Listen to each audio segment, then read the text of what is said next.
Seja bem-vindo ao canal Fatos Desconhecidos. Eu sou Ivan Lima e é um prazer te receber por aqui. 29 de julho de 1921. Um dia muito importante para a Alemanha e que serve como ponto de partida para a história que eu vou lhe contar. Você sabe o que aconteceu nessa data? O Partido Nacional Socialista dos Trabalhadores Alemães acabava de ganhar um novo líder, Adolf Hitler. O nome completo do grupo não é muito famoso. Então, vamos usar o que ficou mais conhecido pela história, Partido Nazista. Embasado pelo antissemitismo e nacionalismo alemão, na época, o grupo não estava nada contente com o Tratado de Versailles, o mesmo assinado em 1919 como um acordo de paz para encerrar a Primeira Guerra Mundial. O tratado exigia várias compensações e concessões da Alemanha, o que não agradou em nada vários políticos do país, principalmente Hitler. Para ele, a culpa dos problemas da Alemanha recaía diretamente sobre os judeus e os marxistas, e as únicas pessoas que importavam e mereciam respeito eram os que pertenciam à raça ariana. Em seu caminho até para se tornar o Führer da Alemanha nazista, Hitler esteve por trás da criação de uma organização paramilitar que, inicialmente, deveria atuar como sua segurança pessoal. Só que bastaram alguns anos para que o grupo se transformasse em uma das organizações mais temidas e poderosas da Alemanha. Para os integrantes, eles eram muito mais do que a elite do Partido Nazista. Eles aprenderam que era uma espécie de elite da própria humanidade. O ponto aqui é que essa relevância da organização não surgiu do dia para a noite. Foram necessários alguns anos e o crescimento do nazismo para que o grupo adquirisse poder. Desde o início da década de 20, as assembleias e os comícios do Partido Nazista eram protegidos por um grupo paramilitar semi-independente, o Sturmabteilung, ou apenas SA para facilitar. A organização funcionava como uma divisão de assalto e, além de garantir proteção aos membros nazistas, também atuava contra a oposição, interrompendo as reuniões dos outros partidos e lutando contra as unidades paramilitares dos adversários, também chamados de camisas pardas, devido à cor de seus uniformes. Os integrantes ainda estavam presentes nas aparições públicas de Hitler, como quando ele fazia discursos incentivando a violência contra os adversários e, principalmente, contra os judeus. Foi então que, em 1925, o líder nazista criou uma entidade vinculada aos camisas pardas, mas que trabalharia exclusivamente na sua proteção e de outros nazistas do alto escalão do partido. Essa, meu caro, era a Schutzstaffel, o esquadrão de proteção de Adolf Hitler. A unidade era formada apenas por homens de elite, soldados que tinham os padrões de pureza racial que a ideologia nazista tanto prezava. Para se adequar a esse requisito, eles precisavam comprovar seus antepassados arianos até 1750, pois apenas assim seria possível criar um esquadrão com uma raça totalmente pura. Com o lema "Minha honra é a lealdade", os integrantes da Schutzstaffel, ou SS, para facilitar, também precisavam jurar fidelidade total e incondicional ao próprio Adolf Hitler. No início, os camisas pardas não aprovavam esse lado fanático e elitista da SS, alegando que a organização era redundante e que eles mesmos eram capazes de proteger os líderes nazistas. Como consequência, os camisas pardas causaram bastante interferência e intimidação na SS, desencorajando o recrutamento ou restringindo o número de integrantes. Nesse começo turbulento, os líderes do esquadrão de proteção tiveram que se manter firmes em meio à pressão, para que a unidade continuasse viva e com números significativos. Em 1926, por exemplo, a organização chegou aos 1.000 membros, mas devido aos problemas internos, o número caiu para menos de 300 integrantes, chegando a 280 em 1929. Por mais que isso colocasse a SS como apenas um pequeno batalhão dos camisas pardas, Hitler não estava disposto a deixar de lado seu esquadrão. Isso porque a semi-independência do grupo original representava uma certa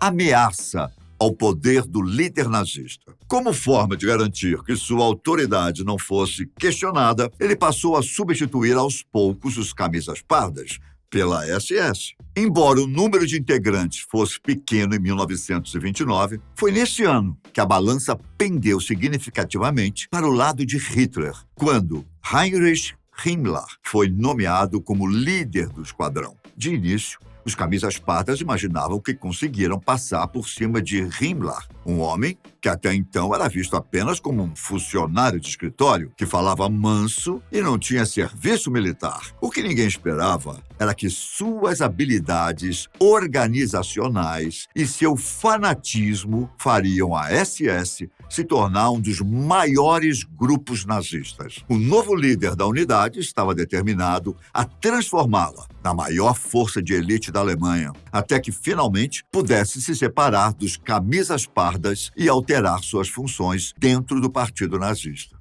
Com toda a ideia de que apenas soldados com os padrões de pureza racial poderiam entrar para a SS, não demorou muito para que fazer parte da organização se transformasse em uma grande honra e sinônimo de perfeição e talento natural. Os integrantes foram ensinados a abandonar as preocupações individuais para executarem o trabalho com total dedicação. Não é à toa que também tiveram que concordar que só poderiam se casar depois de receber o consentimento de seus superiores. Com sua experiência na propaganda do Partido Nazista, Himmler sabia que uma boa imagem também chamava a atenção das pessoas. Foi por isso que rapidamente ele tratou de aprovar a produção de novos uniformes e insígnias para que a SS se diferenciasse de outros grupos paramilitares nazistas. Vestes pretas com símbolos de caveiras, ossos e as famosas runas, semelhantes a raios,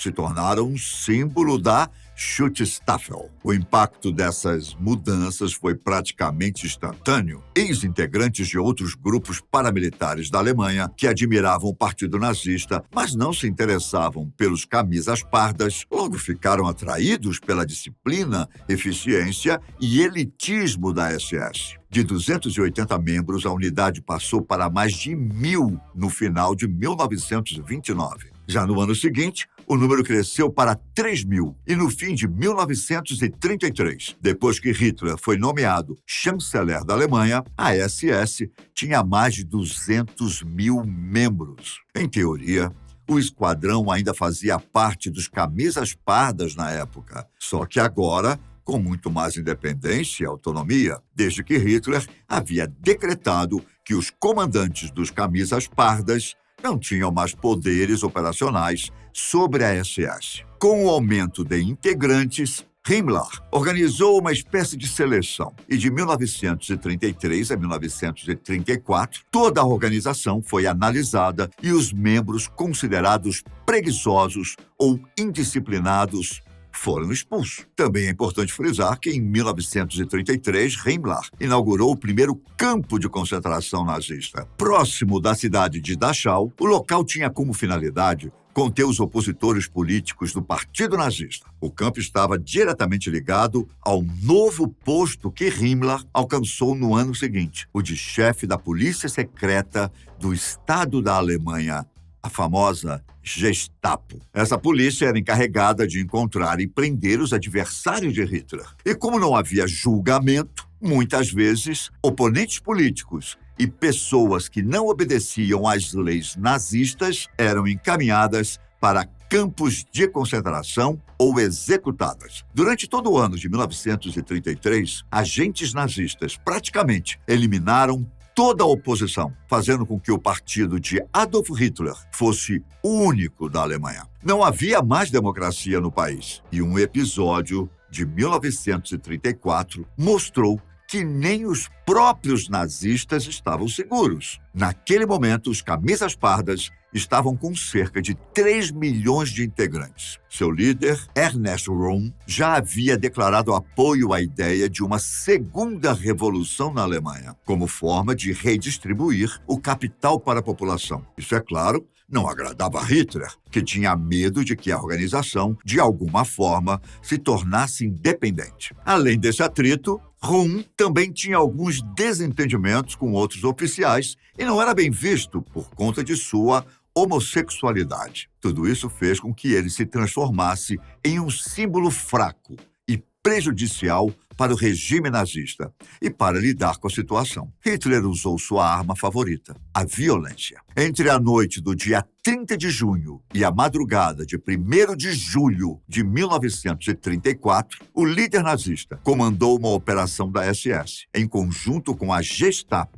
que prendeu milhares de pessoas e executou ao menos 85 que tinham relação com os camisas pardas. Este episódio ficou conhecido como a Noite das Facas Longas. Na ocasião, Ernest Röhm foi preso e executado alguns dias depois. Por fim, com a morte das autoridades máximas dos camisas pardas, a SS se transformou na principal organização militar da Alemanha. Enquanto isso, a influência de Himmler no regime nazista cresceu de tamanha forma que, em 1936, depois que Hitler unificou todas as forças policiais do Terceiro Reich, Himmler foi nomeado como chefe da polícia alemã e secretário de Estado do Ministério do Interior. A partir desse momento, ele tinha em suas mãos todo o controle operacional da força de detetives do país e também autoridade em todas as agências policiais uniformizadas. Nesse meio tempo, Himmler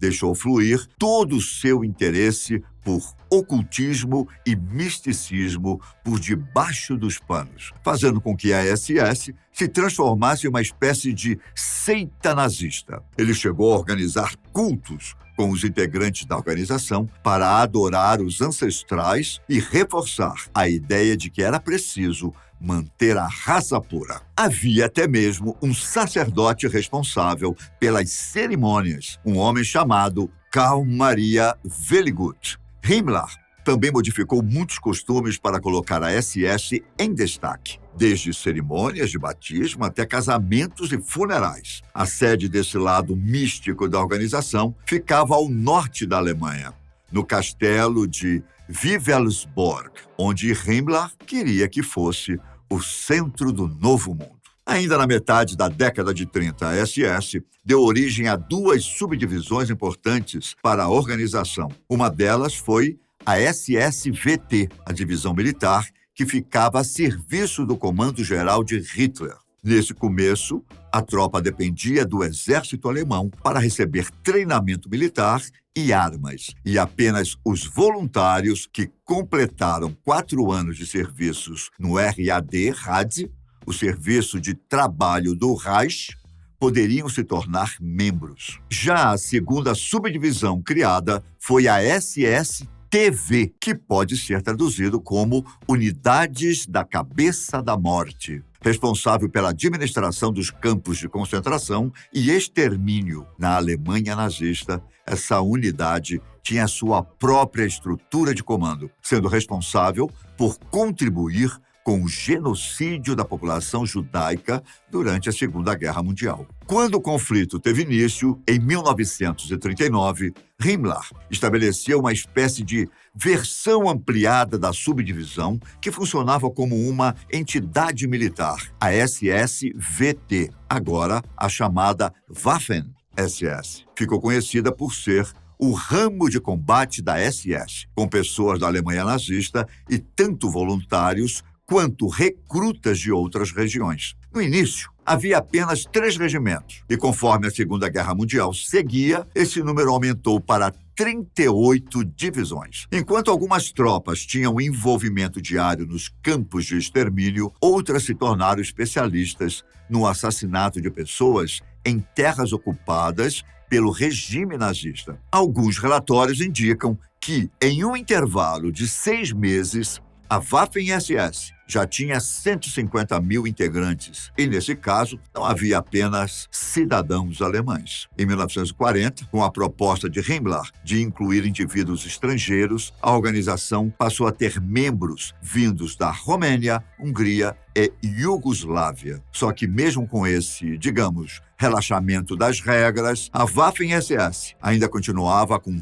todo o seu racismo. Os poloneses étnicos, por exemplo, eram julgados como inferiores e, por causa disso, não podiam participar deste ramo militar. Com o final da guerra se aproximando e a derrota da Alemanha cada vez mais certa, a relação entre Hitler e Himmler ficou seriamente prejudicada. Tanto é que, no começo de 1945, Himmler decidiu que negociaria um acordo de paz de forma independente. Em pouco tempo, ele entrou em contato com o conde Folke Bernadotte, o então chefe da Cruz Vermelha Sueca, e ao final de abril, os dois se encontraram no consulado sueco em Lübeck.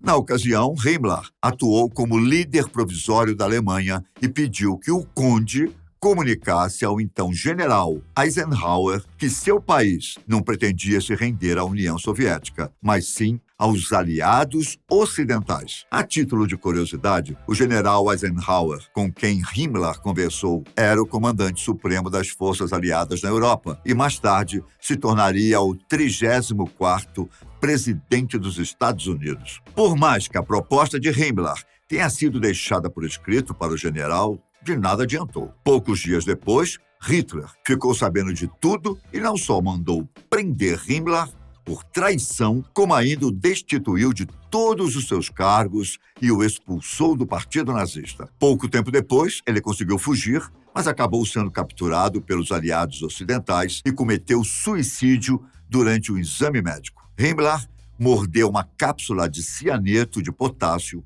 escondida na boca e morreu envenenado depois de 15 minutos. Com o final da Segunda Guerra, os julgamentos de Nuremberg, que se seguiam entre 1945 e 1949, declararam que a SS era uma organização criminosa e seus integrantes foram condenados por crimes contra a humanidade. Entre as sentenças estabelecidas para os nazistas capturados estavam longos períodos de trabalho forçado até prisão perpétua e pena de morte. Ainda que os julgamentos após a guerra tenham levado à justiça um grande número de nazistas, alguns historiadores, entre eles o polonês Piotr Siwiecki, acreditam que das dezenas de milhares de integrantes da SS que participaram de crimes em campos de concentração, apenas cerca de 1.700 foram julgados. Os que não foram encontrados acabaram fugindo para outros países, como para a Argentina e os Estados Unidos. Aproximadamente 6 milhões de pessoas foram mortas nos campos de concentração nazistas. Uma mancha como essa na história da humanidade jamais será apagada. Ela sempre estará aqui para nos lembrar do que o ser humano já foi capaz um dia e o que jamais devemos ser de novo. Um forte abraço para você e até breve. Tchau.